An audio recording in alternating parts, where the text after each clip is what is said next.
So without further ado, ladies and gentlemen, we will introduce the first speaker for the proposition.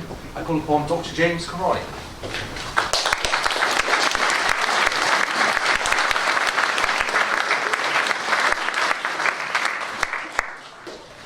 Thank you very much, dear audience, Mr. President. Thank you for inviting me here today. I must say I've never had to give a lecture where I had to turn people away, so this is a first. Let's hope it continues for the rest of the year in my modules too. It's a great honour to speak here on home turf in the Pemberton Rooms, and I'm opening the debate today. This House believes the nation state is an outdated concept. Now, at first glance, of course, this may look like a rather odd proposal given the political turmoil that we're witnessing, not just in the UK, not just in Europe, but actually worldwide. Here in the UK, and I guess in part this was tabled, this motion, because of the political fallout of Brexit, but of course here in the UK we have Brexit and a kind of accompanying inward turn that has shifted the tone towards something that is very recognisably from the 20th century, the nation state, defending the nation state. It's not just a problem on the political right in this country, it's also on the political left with this kind of new-fangled or old-fangled Little Englander socialism which is dominating the spectrum. In the USA, Donald Trump's stream of consciousness about borders and walls and so on, which is yet to end, has kind of blown open the political landscape to reintroduce the idea of a hermetically sealed nation-state. In Europe, Polish Prime Minister Beata Szydło from the Law and Justice Party, and in Hungary, Viktor Orban of Fidesz, have very much reasserted the nation-state as a sacrosanct institution that needs to be cleansed of impurities. And don't forget, this weekend in Hungary, the only opposition newspaper, Népszabadság, was shut down by Orban. It's very much about defending the nation-state, about making it a kind of pure organic matter, as it were. In Germany, to a slightly lesser extent, the AFD, the Alternative für Deutschland, looms large over the political spectrum, and in France, Marine Le Pen stands for a 20th century brand of nation-state control over the country and over the population as a whole. But it's precisely at these moments of crises, when an idea, when a regime, when a concept starts to die, starts to fail, no longer can provide the real answers to the problems, at that moment, it starts to hit out and attempt to reassert itself. And I believe that is the moment which we are witnessing at the moment over the last 10 years and going forward for a while yet. And it almost always results in catastrophe. And so what's really important is that we try to historicise this and ask ourselves, what is the nation state? Where does it come from? What are the sort of historical origins of it? Why is it happening right now? Why is the nation state back on the agenda right now? And so I would urge you to turn back the docs to 1815, roughly 200 years ago. The Napoleonic Wars had just been concluded, quite bloodily of course, sort of emboldened initially by ideas of franchise and national determination. And yet, when 1815 happened, what we saw is that the Ancien Régime, the empire, had won the day. And so at the Congress of Vienna, the Ancien Régime was reinstated, and if you had told somebody at the Congress of Vienna that in 100, 150, 200 years' time, the world will be divided into, 193 nation-states, 205 nation-states, something along those lines, that empire would be a thing of the past, and that people would travel thousands of miles to compete in and support and watch sporting competitions as representatives, and take this very seriously, by the way, let alone die for their nation-state, you probably would have been declared mad, and rightly so at the time. And yet we know that the certainties of the Ancien Régime became a thing of the past, and over the next 100 to 150 years, Europe, and indeed the world, will be dominated by nation-state concerns. And this is the kind of beginning of nation-statism, next 1840s to 1950s roughly. Fixing borders, fixing populations, homogenizing, purifying society in some way. And so, from roughly the mid-19th to mid-20th century, and if you think of it globally, until the 70s and 80s because of decolonization, politics centered on the nation-state. This is the heyday of the nation-state. And there were two strands to this. Firstly, they're very interested in the external contours of nation-states, and that became the all-important question of the day. Where would the borders of Germany be? What exactly is Poland? Where should Romania be? And so on and so forth. So it's about territory. And it's needless to say that the map of Europe, or in fact the world, didn't simply emerge organically. It didn't simply come to us if we look at a map of the world today, but it was forged in bloodshed and in war. And it's important to bear that in mind, that the origins of the nation state come from that kind of bloodshed and war that dominate Europe and the world for 100, 150 years.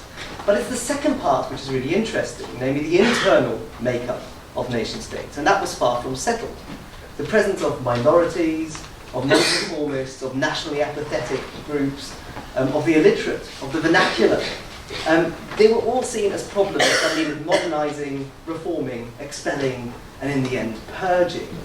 And so the nation state often understood in biological terms, and this language is returning to us right now, of course, when we talk about the presence of nonconformists in Britain, say, what do we do with them? Do we list them in companies? What exactly do we do with these disruptive elements? This nation state was a project that changed the internal population, sometimes benignly, I should say, but often very violently. Now, there's no denying that the nation state initially brought some advances to society. Languages were standardized, so Germans were able to communicate with each other from the mid-19th century onwards. Measurements and currencies were harmonized, so you could travel 20 miles, 30 miles, and pay with the same currency for the first time, not for the first time, but it became a far more normal procedure to be able to measure and to pay for things in a standardized fashion. Education, often centrally organized in nation states, made society largely literate, and thus members felt invested, of course, in the polity in which they lived. As an example, Romania, for example, was 90% of the Romanians were illiterate in the 1890s. By the interwar period, that figure dropped to 38%, and by the 1950s, it dropped further to 10%. So there is a kind of educational aspect to the nation state, certainly in the 19th century. But the very nature of the nation state meant that it didn't end there. There's a kind of self-defeating cycle of homogenizing society ever further, trying to create ever more sort of equal, uniform units within that. So standardizing language is one thing, but then turning the attention to those who don't fit in is an entirely different matter. And the nation state is interested in the national, of course, in the national, and if the presence of non-nationals, minorities, non-conformists, deviants, all kinds of imaginings, disrupt that dream, then they must be identified and removed in some way. And here, of course, Amber Rudd knows what she's talking about in that respect by asking companies, even though it's a failed policy idea now, to list the people who disrupt the kind of idea of an autarkic British business. By the late 19th century, the language of the nation had shifted decidedly towards an ethnic conception, an intolerant one in which global citizens, to quote Theresa May, and I'm a proud proud to be a global citizen, I should say, minorities and outsiders became a biological problem. Germany's Kulturkampf against Catholics and against Poles is one such example. In France and Belgium, there was a drive to eradicate difference ever further. Anti-Jewish measures across Europe, for instance in Hungary, from 1921 onwards. And of course, the knock-on effects onto the colonies. All this paved the way for the excesses in violence in the 20th century. So let's be clear here. Genocide and ethnic cleansing belong to the nation state.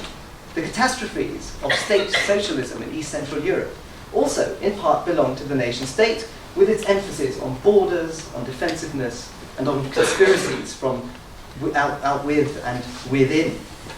The Holocaust and the Armenian genocide owe its scale of destruction to the nation state, and that's even before we mention the aftershocks of this in Yugoslavia and in Rwanda and elsewhere.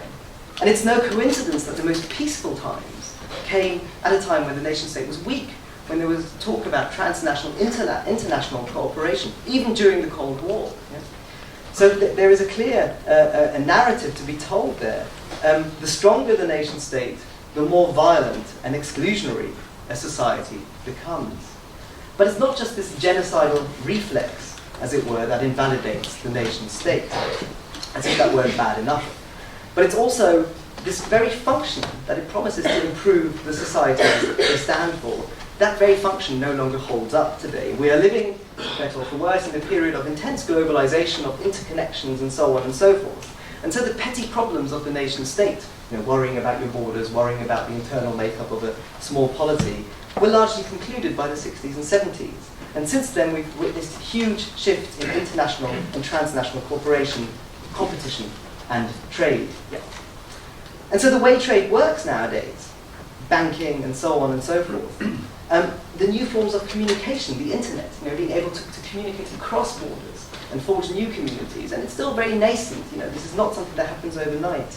All this runs counter to the defensiveness of the nation state, and this is why I think we see its resurgence, its inability to solve and make sense of the problems of globalization. And so, ladies and gentlemen, what we are witnessing is a terrifying moment at which proponents of the nation state are throwing their lot in with the fate of the nation state, and is leading us and them over the cliff. And therefore, I endorse the motion tonight. Thank you very much.